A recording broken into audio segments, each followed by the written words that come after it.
Bonjour à tous, on se retrouve aujourd'hui pour une nouvelle vidéo. Donc avant de commencer déjà, je tenais à vous dire ici, je l'ai dit sur Instagram mais pas ici, donc je vous souhaite un bon Ramadan. J'espère que vous serez bien entourés, tous en famille, que vous pourrez profiter de ce mois-là accompagnés et bien entourés du moins. Donc voilà, j'espère que tout se passera bien pour vous et que dans un mois, tout sera au top et que on fêtera tous l'Aïd comme il se doit, tous ensemble. Je vais pas m'éterniser très longtemps en intro. Je pense que vous avez vu le thème sur le titre, justement. Et puis, pour ceux qui me suivent sur Instagram, vous saurez certainement un petit peu pourquoi j'étais pas présente depuis presque un mois maintenant. Si vous me suivez pas, n'hésitez pas, hein, c'est dans la barre de description. Et du coup, bon, ici, je vous remets à jour en tout cas. C'est pas un drame si vous ne suivez pas. Je vous fais un update. Si vous n'avez pas vu la vidéo précédente, je vous la mets ici normalement. Et du coup, ça va partir un petit peu de là, le top départ de cette histoire. Si vous l'avez vu du coup, vous savez que monsieur m'a maquillée. Et puis vous verrez donc que monsieur me met plein de pchits de fixateurs dans le visage, ce qui fait dégouliner la totalité de mon maquillage dans mes yeux. Donc à ce moment-là, ça me pique. Ça me fait assez mal, je dirais. Hein. Je gardais un peu la face pour la vidéo, je faisais un peu la meuf. Mais en vrai, ça me piquait pas mal. Mais voilà, après, je me suis lavé le visage et tout ça. Ça me piquait encore un petit peu, mais c'est normal. Et puis, je m'endors, tout se passe très bien. 2-3 jours après, je commence à sentir un petit picotement au niveau de l'œil droit. Et puis, je me dis juste, soit c'est un cil qui se retourne, soit rien de bien grave en tout cas. Je m'inquiète pas plus que ça, je continue de faire ma vie. Ensuite, 2-3 jours encore après le début des picotements, je crois, ou un petit peu plus, je vois comme une petite boule qui se forme en dessous de mon œil. Et à ce moment-là, je me dis, bon, c'est un orgelé, c'est dû justement au maquillage, au fait que ça ait dégouliné, donc bon, c'est pas bien grave. Je m'inquiète pas plus que ça, j'en ai déjà eu dans la vie, donc c'est pas très grave. Je laisse passer, j'attends quelques jours et tout ça, en général ça dure une semaine. Et puis là, les jours passent.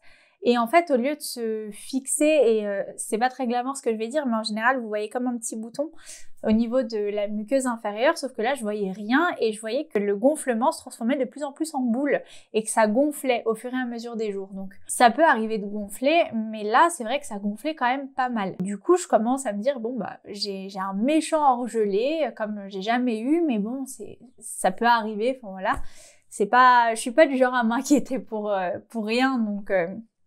Je laissais couler, puis je m'intéressais pas spécialement à ça. Je me disais, de toute façon, ça va partir dans une semaine, il n'y a plus rien. Donc j'attends, et puis ça me fait quand même mal, et ça grossit.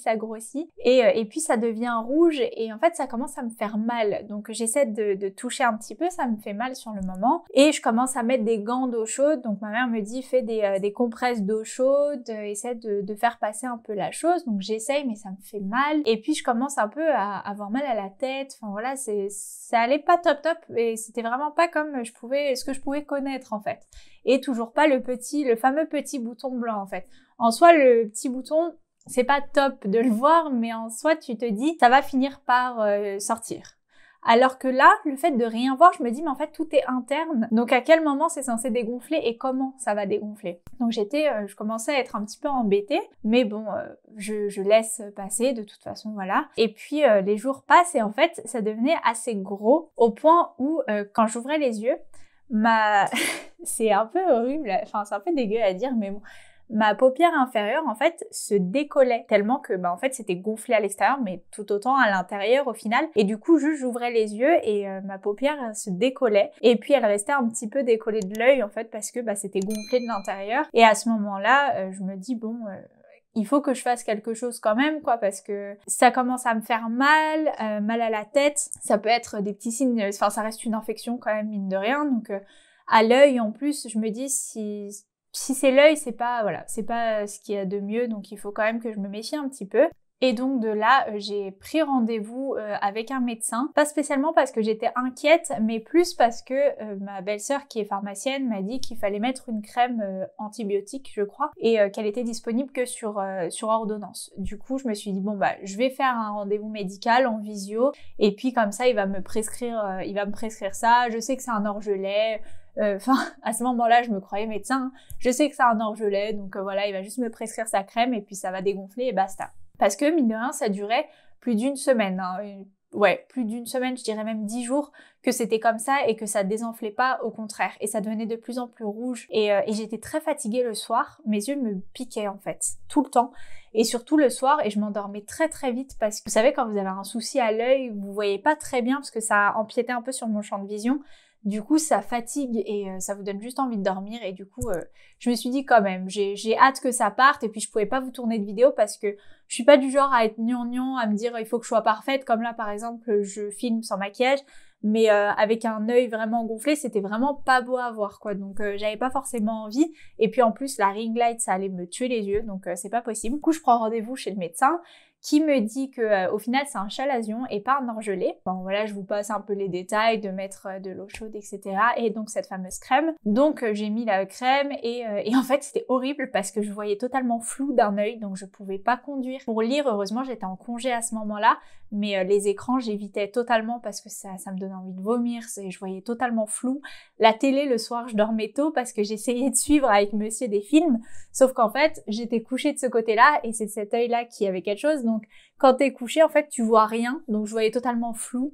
Donc je préférais dormir vu que ça servait à rien. Les jours sont passés comme ça. Donc voilà la première raison pour laquelle j'ai arrêté de vous filmer pendant au moins 2 semaines. Et là, à l'heure où je vous filme, j'ai encore un petit peu une petite boule avec c'est un petit peu rouge.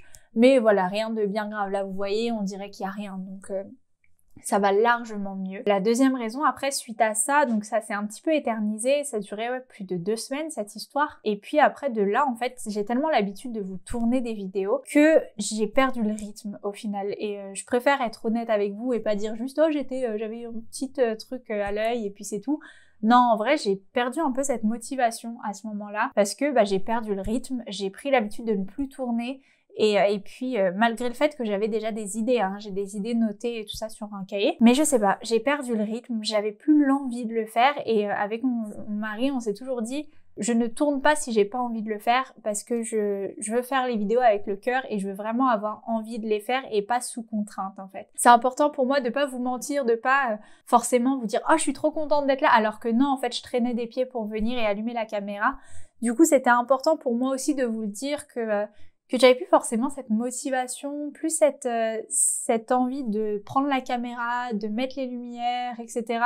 et de me montrer et d'aborder des sujets. Parce que les sujets que j'avais notés dans mon cahier, c'est des sujets qui me tiennent à cœur et j'ai pas envie de les aborder un peu en les bâclant. Du coup, je préférais ne pas vous tourner de vidéo et à l'inverse, donc me retrouver un peu, me changer d'air, profiter des parcs, sortir un petit peu et puis après revenir en force avec toute l'envie du monde du coup de vous retourner de nouvelles vidéos et de vous accompagner. Après, à côté de ça, sur Instagram, j'étais très active au niveau des messages. Pas forcément des publications, même si j'ai publié quand même un petit peu, mais c'est surtout au niveau des messages. J'adore vous parler, vous répondre, donc voilà, sur ça, j'ai pas du tout stoppé YouTube, hein. J'aime beaucoup vous donner des conseils. Là, je me suis remis dans le mood et clairement, j'ai envie de tourner plein de vidéos. D'ailleurs, à la suite de ça, je vais vous tourner une vidéo pour monsieur. Soyez là. Il est prêt, il attend pour tourner. Donc moi, je vous fais plein de gros bisous en tout cas, et puis je vous retrouve tout de suite pour moi, vu que je vais juste inviter monsieur, et pour vous, je pense dans une journée à peu près. Bisous, ciao.